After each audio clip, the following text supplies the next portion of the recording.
Six Silver Seals, back with part two of this sort of intro to astrology kind of video series.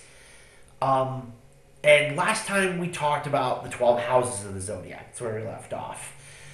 So from there, easiest thing to do is to go into rulerships. And really the easiest way to do that is just to do it planet by planet, one at a time. You've probably heard me give these in past videos, but here's the full list of the Big Ten. First, you have the Sun, which is the planet of the self, the ego, and personality. The Sun rules the sign of Leo and the fifth house. Then you have the Moon. The Moon is the planet of emotions, intuition, and the semi-conscious.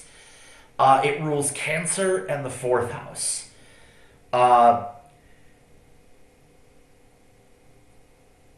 If you've ever heard, or if you subscribe to it, you probably do if you're here, the notion of like a mother's intuition. Cancer is the motherly sign, ruled by the moon.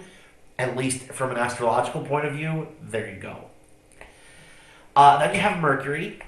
Mercury is the planet of communications, technology, medicine, and anything that involves speed. Mercury rules both Gemini and Virgo, as well as both the third and sixth houses. Then you have Venus. Venus is the planet of attraction, beauty, harmony, and the quote-unquote feminine creative energy. Venus rules Taurus and Libra, as well as the second and the seventh houses. Mars is the planet of assertion, aggression, passion, and again, quote-unquote masculine creative energy. It rules Aries in the first house, and in classical astrology, it also ruled Scorpio in the eighth. Jupiter is next, the first of the outer planets, the planet of abundance and growth. Jupiter rules Sagittarius in the ninth house. It also rules Pisces in the 12th house. That's only in classical astrology. And you've heard me say that a couple times now. We'll get into the distinction once I'm through the list. Saturn is the planet of duties, responsibilities, restrictions, and growth through hardship. It rules Capricorn in the 10th house, and in classical astrology, it also rules Aquarius in the 11th house. Then you have the trans-Saturn planets, the new ones. Modern, but not classical astrology. You have Uranus, the planet of revolution, rebellion, and iconoclasm. And it rules Aquarius in the 11th house. You have Neptune, the planet of psychism, so psychic ability, dreams, and the unconscious. And Neptune rules Pisces in the 12th house. And then last of all, you have Pluto. Pluto is the planet of mysteries, transformations, and metaphorical death and rebirth. It rules Scorpio in the 8th house. Now, again, the distinction between modern and classical astrology is that the classical astrologers, we're talking no more recent than maybe like ancient Greece or Rome, didn't know about the planets beyond Saturn. So Uranus, Neptune, and Pluto are new additions. And thus they take away from those farther out planets their extra second sign and house. You'll also get some astrologers who argue that there are certain modern things that can be read into a horoscope that take over rulerships of the extra signs belonging to Mercury and Venus. But for the sake of argument, we're just going to stick to the Big Ten, at least for now. But hopefully you can see from that how interwoven everything is, how quickly and easily you can just integrate an entire chart from any one particular placement. But for example, somebody like me, who has the Sun in Aries in the third house, automatically has connections from that placement of the Sun to the placement of Mars because of Aries, the placement of Mercury because of the third house, and because it's the Sun, whichever house in my chart happens to be ruled by Leo. Each of these in turn yield other connections to other planet or sign placements, and ideally when you're looking at those integrations, what you're looking to do is to enmesh the whole chart together in a single web. Start to probably very many finishes. This doesn't always happen. Sometimes a planet or two gets left off the web. Usually, unfortunately, it to that person's detriment. It means that energy is tougher for them to tap into, even though it belongs to them. Uh, but there are other ways of making those connections, which would be the aspects. In a natal chart, or any chart, aspects are formed by planets being a certain distance from one another. This is measured in degrees, the 360-degree circle. You can see it behind me, actually.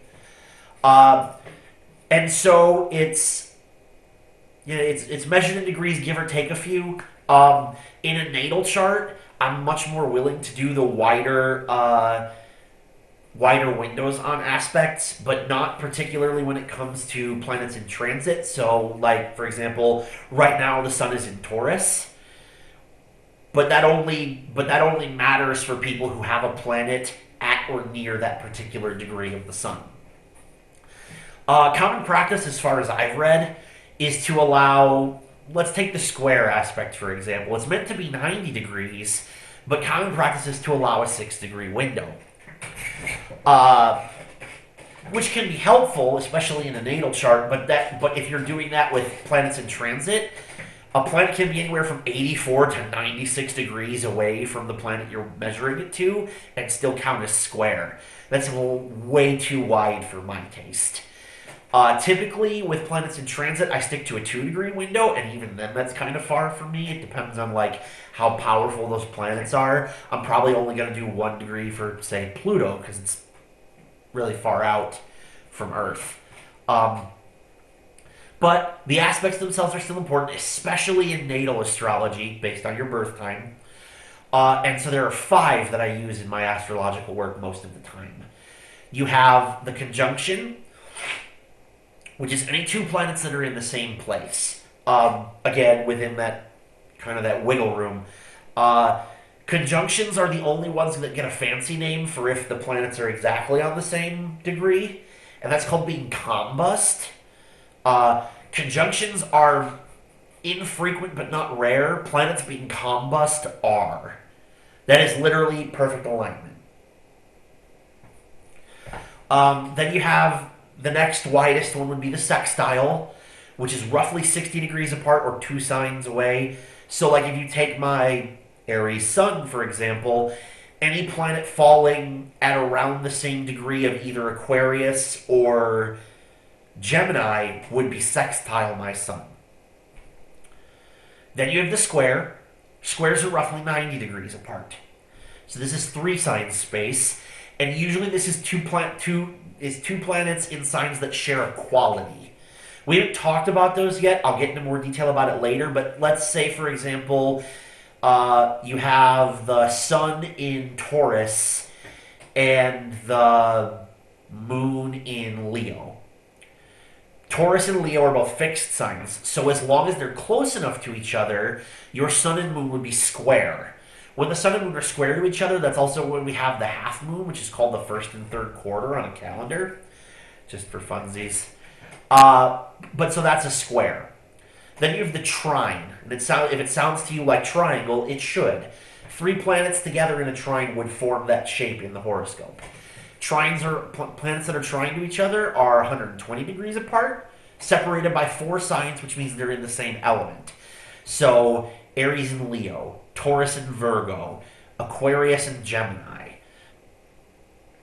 And then finally you have the opposition, which is 2 planets that are directly opposite each other. Like the square, they'll be signs that have the same quality. But unlike the square, they will also have the same polarity is the word that I see used the most often. And basically, if you want to use the language of masculine and feminine, fire and air are the masculine polarities, earth and water are the feminine ones. Now, as you've heard me do before in these and other videos, I use those terms loosely with the air quotes. But that's a digression we don't have to get into right now. What I do want to talk about is how you break the aspects down, because you can take them and separate them into 2 different categories. There are benefic aspects and there are malefic aspects. The sextile and trine generally are the benefic, and the square and opposition are the malefic. The conjunction, depending on which planets are in it, can go either way. You'll notice I didn't talk about planets as benefic and malefic. I don't read that into the planets themselves. Saturn can do great things, and Jupiter can do terrible ones. Every planet has both a light and dark side. Yeah, again, if light and dark is the language that you want to use for that. So the way that I read benefic or malefic aspects is that the benefics, the sextiles, trines, and some conjunctions, are easy aspects, which is to say that they kind of just make their energy really manifest in a person's life. But by dint of that, it's something that they don't always tap into. It's one of those things where it's kind of just like, oh yeah, that thing is right there, and it's really easy for me to do. So I'll get to it eventually, and then they get to it eventually. So they're easy aspects because it's always there, and you can always do it. You don't always do it. But you don't have to work all that terribly hard at it when you do. Then you have the malefic aspects, which I think of as hard aspects.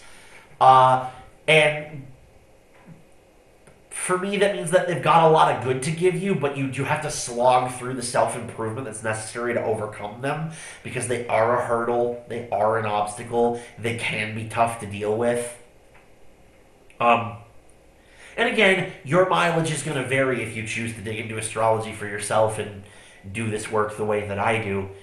But I tend to think of benefic aspects as having like a Jovian or a Jupiter aspect to them, where malefics are more Saturnine in nature. Again, just because you have this idea of Jupiter as the planet of growth and expansion and optimism and ease, and then Saturn is duty and responsibility and hard work and growth through struggle. So a malefic aspect is just Saturn connecting two planets, and a benefic aspect is just Jupiter connecting two planets. At least the way that I think about it. Let's see here.